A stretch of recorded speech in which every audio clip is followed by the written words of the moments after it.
Welcome to Jian Batra's 15-minute FPL podcast, and this is the Game Week 14 version. Before we start, a couple updates. From next week, I will be showing my team and how I did in the week, just so you guys can go on the journey with me. And even better news, I have ordered a camera, so the podcast production will be of a higher quality, which is always good. But we have limited time, so let's get into it. Now, this is the first week of December, so we've got 7 game weeks in a month, which is a lot, and it's going to get tricky in terms of your players' expected minutes. So I don't touch on that too much in this episode, but I would just say when you're going to pick players, make sure their minutes are pretty good. It's an unnecessary period to take risk on things like that. There's risks you can take with high upside picks, as I'm going to show you, but just not a category. Okay, let's speak about captaincy first of all. I'd say there are 3 options, but really 2, but really 1. So I'll start with Saka. Now, obviously, they've just thumped Lens in the Champions League. He's looked fantastic throughout the season as a player, but one thing he struggled with in the Premier League, and he's talked about this, is the fact that he's been doubled up on a lot, just as Martinelli has, right? Now, that's going to limit his output because simply he cannot access the spaces he was doing so last season. Okay, he doesn't have the same avenue to points. He can't get in certain positions to strike the ball.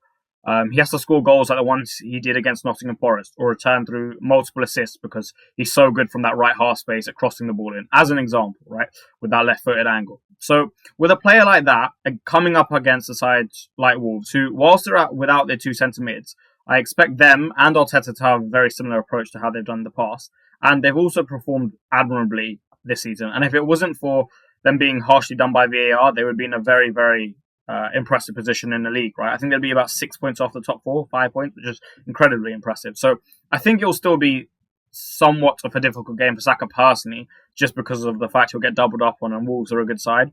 And I think when you have 2 other Premier options and his ceiling hasn't really been shown to be that high, it's probably just not a week to go for it. Now, a lot of the talk this week has been about Haaland versus Salah. I think this is one of the few weeks where it's not really Haaland versus Salah. I think it's just Haaland. I understand why people are bullish on Salah, and so am I to an extent, right? But like I say, to an extent. But Fulham have the capacity between Paulinho, Leno, and like Calvin Bassey and maybe a deep/lower block to make the afternoon a frustrating one for Liverpool, right? They may make it quite difficult. They're also coming into the game with good form. And whilst they haven't performed well against the better sides in the league this season, like I said, they have the capacity to do so because of the talent they have, right? So I'm not saying that Salah can't or won't haul. It's certainly plausible to think so. I think it's just difficult to foresee exactly how, and for you to be superior in your confidence regarding him hauling, right? Whereas with Haaland, I think every single thing is pointing to him hauling. City traditionally go through periods of ups and downs, and their downs are often through probably the calmer waters. But when it comes to the festive period, when it comes to the games coming thick and fast, and they need to win and the pressure's on, and they're not just cruising in front, they always turn up year on year. And I think we're getting to that stage of the season again. I think the first half of the Leipzig game will be the tipping point for them, where they really start to find their rhythm again. I think going into the break 2-0 down, conceding the goals that they did and not having made too many chances, I think that's probably where they flip the switch and they're like, okay, let's get back to usual standards. Now, to talk about Haaland in this game specifically, well, it's a game made in heaven for Haaland. If Postecoglou is to approach this game in the manner he has done for all the others, City realistically should score an absolute bucket load. Because there's a few things. Firstly, he doesn't have Bentancur anymore. So to retain the ball is more difficult. To progress the ball in central areas is more difficult. So the attacks will be a lot more sporadic, erratic. The build-up patterns will be completely different as opposed to what we saw in the first half. And like you saw it in the second half against Villa, they struggled. Now, you can argue fatigue comes into that, but that's even worse against a side like City, who are one of the few sides that can outrun them. So I think they're going to get dominated in the centre of the pitch, even if they create overloads, because City's capacity to break those type of attacks down and just maintain structure and ensure nothing really gets through them when they're set is fantastic. The other thing is both their fullbacks like to come inside, Udogie and Pedro Porro. Now, with City system, we always see the wingers staying quite wide, right? So on transition, when they vacate that space, Foden and Doku are going to have a field day running in behind in that space. And all the avenues really from there point to crosses and cutbacks for Haaland, all going into those central areas. So that's another thing. The last thing is the space in behind. If he's going to leave that much space in behind at the Etihad for a man like Haaland to exploit, then you really need someone like Saliba, like Van Dijk, to be able to cover that space with their levels of physicality, right? But Ben Davis, I actually think Eric Dyer might start the game. But Ben Davis and Emerson Royale, if it's a combination from last time, they cannot do that with all due respect. Now, I thought Ben Davis had a very good game against Villa. I think Emerson Royale had a poor game, but Ben Davis was quite good. But they can't compete with Haaland in that facet, nor can they in terms of ability, with all due respect. So I think this is going to be a really, really, really bad day for Spurs if he decides to play that system. There is absolutely no reason City shouldn't score 5. If they're going to play it, it's just offering them chance after chance after chance on a play. It's just a couple line-breaking passes and you're in behind. And that's it. Because when they receive the ball on the half-turn, even the likes of Alvarez, he'll have more space than usual. And that's it. So I think it's Haaland for me for sure. And I wouldn't go elsewhere. I just don't see the logic. Just to touch on Bowen very quickly, I think he's most definitely a sell now. I think even though he's out of Thursday and they're hopeful to get him back for Sunday, I just don't like the fact that with this festive period, I've got a player blocking a midfield spot who might not be 100% fit. I'm really not sure of his circumstances as an owner because we just don't have that much information. And if he's not 100% fit, maybe the injury reoccurs. Or maybe the minutes are slightly reduced. Or maybe he misses a game to be rested. And I don't want that. Not when I have such good alternatives with the likes of Brian Mbeumo. Now, if you haven't made the move, you've already lost 0.2 million. I did it right at the start of the week, so I caught both the price drop and the price rise by selling Bowen for him. So that's great already. But the longer you leave it, the more money you're going to lose out on. And I think, honestly, the more points you're going to lose out on. And honestly, Mbeumo over the next 4 to 7 game weeks is probably a better option. The blank is the biggest factor, but you can navigate without it with him on your bench. And his fixtures are superb and the potential double in 20. So I think, for me, you just get him. Diaby, for me, pretty simple. I give him this week against Bournemouth. I don't really think it's the best and most efficient use of a transfer in a period where they're so precious to sell him before Bournemouth, although they are getting considerably better. And then I would look to move him on next week. I think it becomes far more plausible and logical to do so. I think that's a pretty simple one. This is an opportunity for those looking to take a bit of a risk. I discussed earlier the potential for Doku and Foden to have a field day against Spurs, especially in the space that their fullbacks are likely to vacate. But both of them find themselves in very good form. Doku really looks to be ahead of Grealish in the pecking order, even resultant of Grealish's ability to be able to retain the ball and probably play a more supportive role in the bigger games to just kind of calm things down. I think what Doku's shown and the level of dynamism that is unparalleled and unmatched, it makes it very difficult to drop him with the form he's in. He's also shown this capacity for output and explosive levels of return as well. So I think he's going to start a lot of the games now, disproportionately so to what we thought prior to his arrival. And at his price, with the fixture run. The fixture run is amazing for the attackers. Spurs at home, Villa away, and then it's followed by a sea of green. It's just great. Then you've got Foden as well, who's in great form, and he really looks good to score because he's genuinely got the ball striking ability. He can score from multiple angles, whereas a lot of players in his position can't, especially the younger ones. And that's all on his side, especially with Bernardo at left 8 in the bigger games. He kind of has the whole right side to himself because Alvarez almost plays a far more supporting role, given he's not a natural midfielder. So I think it takes him a bit more time to be able to function in those slightly smaller areas. So he drops deeper to allow himself that. So it allows Foden a lot more of the space. As you can see, where the heat map really strong for Foden is in that right half space, not just the wide area, whereas Doku's a little bit different. So that's why I really like Foden for this week and for this period. Now, you can expect a benching for both in the next 4 weeks, but I think the upside is there to a significant extent, where the risk would be plausible for some, not for all. I'm not going to do it, for example, at least not this week, because it's not right for my team structure. But for those who it is, I think this is your best inroads to a punt. Now, just to touch on the cheap midfielder, because there's a lot of talk about this, and this spot will be so important, especially if it gets swingy, which it certainly can with so many options. I have Elanga in here because people are talking about him. I just like to dismiss him as an option with all due respect. I said he would be a good move for Wolves. I said that United probably shouldn't have let him go.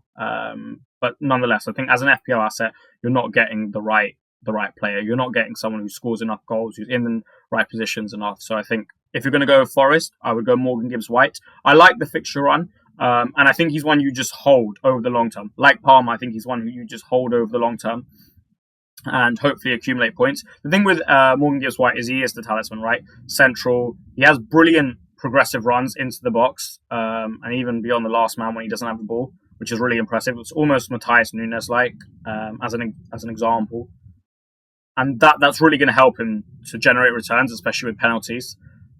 Similar to Palmer, it'd be a longer-term hold, but I do want to touch on Palmer, and I'm not as bullish on him as other people are. Now let's move on to Cole Palmer, which has been a big talking point, at least on my Twitter this week, because I'm not as bullish on him as other people are. He's had 7 returns this season, 4 goals, 3 assists. Every single one of the goals, penalties. Of the 3 assists, 1 was against Spurs, where they had their back line nearly at the halfway line, and he slipped Jackson in the 90th minute for a hat-trick.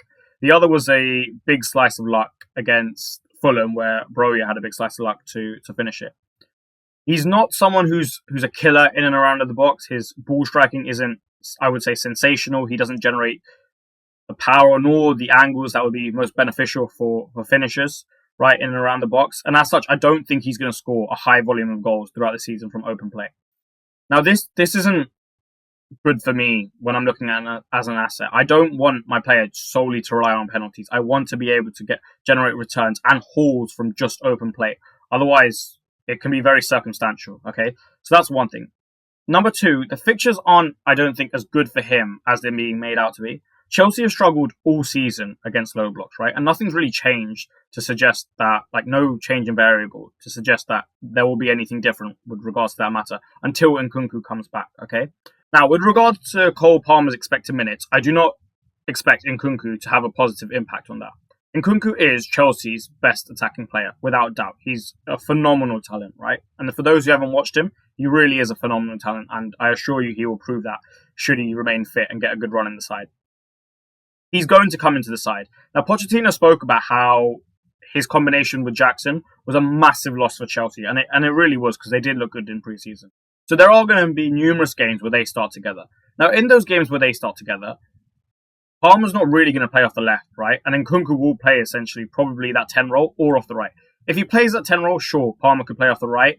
But if he plays more so off the right or even the left, I can imagine Sterling as a different dynamic playing off the right, and then Gallagher playing 8 because he's been so good, right? You can kind of just assume an Enzo Caicedo pivot for the entirety of the season. So it's very difficult to foresee Palmer starting game in, game out. And I think with the other options like Hwang and Gordon, who work beautifully together, for example, Hwang in 15 and 16 and Gordon 17, 18, 19, giving you a fantastic set of fixtures who are going to start probably every game. And Hwang has penalties. And Gordon's probably even in better form than Palmer. He's in sensational form. I think it's just a little bit difficult to justify it. And I think people are overplaying him as an asset. Now, I appreciate he's cheaper than the rest, but it's certainly something I would consider going forward, because I really like Hwang. He looks really, really good in a Wolves side that are playing well, and he's only going to get better when Neto comes back. And Gordon, honestly, just kind of has to play every game, given how thin Newcastle are in terms of this squad and resulting of injuries at the moment. He also looks fantastic. Now, with the defence, there are a few things I'd like to speak about. Tsimikas, I think, actually looks really good for the next 3 now. I sold him before his haul, and I kind of regret that now, because Klopp talked about his rhythm, and once he gets some, it's far easier for him to play better, and he just needed some because he hadn't in a while. So that's good for owners there. I'd keep him for the next 3. I actually don't expect any benchings as a result. With the other assets, I think Cash and Udogie are very similar in terms of they have a good set of fixtures and a bad set of fixtures around the same time. And they're a similar-ish price point, but Cash is a bit more expensive. And I also think Udogie is slightly more likely to get attacking returns. So I think Cash, therefore, becomes a bit more dispensable if you're in both of them, and just in general.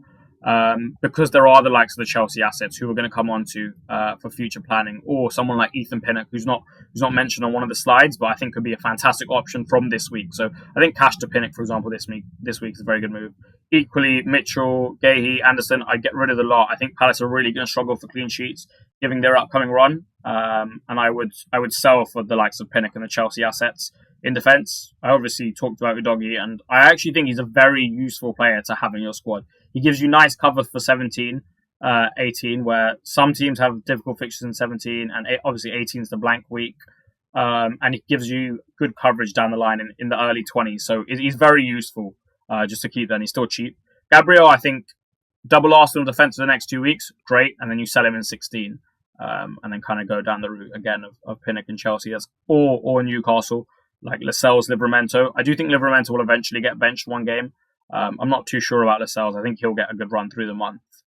So those are probably my alternatives. I just think double Arsenal defence is a bit overkill in that 4-game period where they have the likes of Brighton, Liverpool, Villa. The Chelsea assets that I was referring to, we're going to move on to, just very briefly. I think Nkunku, wait and see. Sterling, wait and see. Just kind of see how the expected minutes plays out between them when Nkunku comes back into the side. They could certainly present themselves as options. And I definitely like Sterling more than I like Palmer, even with price factored into it. Sanchez is nailed. And he's probably the only Chelsea defender that you can guarantee, defensive asset that you guarantee is going to play week in, week out. At 4-6, I think his rotation with Areola works wonderfully.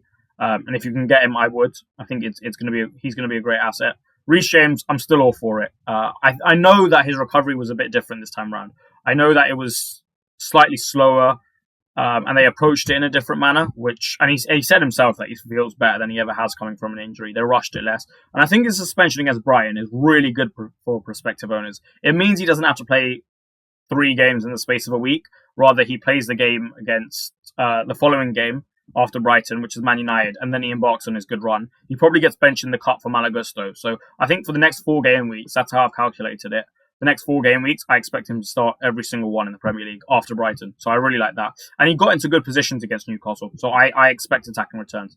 Now, Levi Colwill has missed the Newcastle and the City game. And we have conceded 8 goals in the meantime. 8, which is ridiculously bad.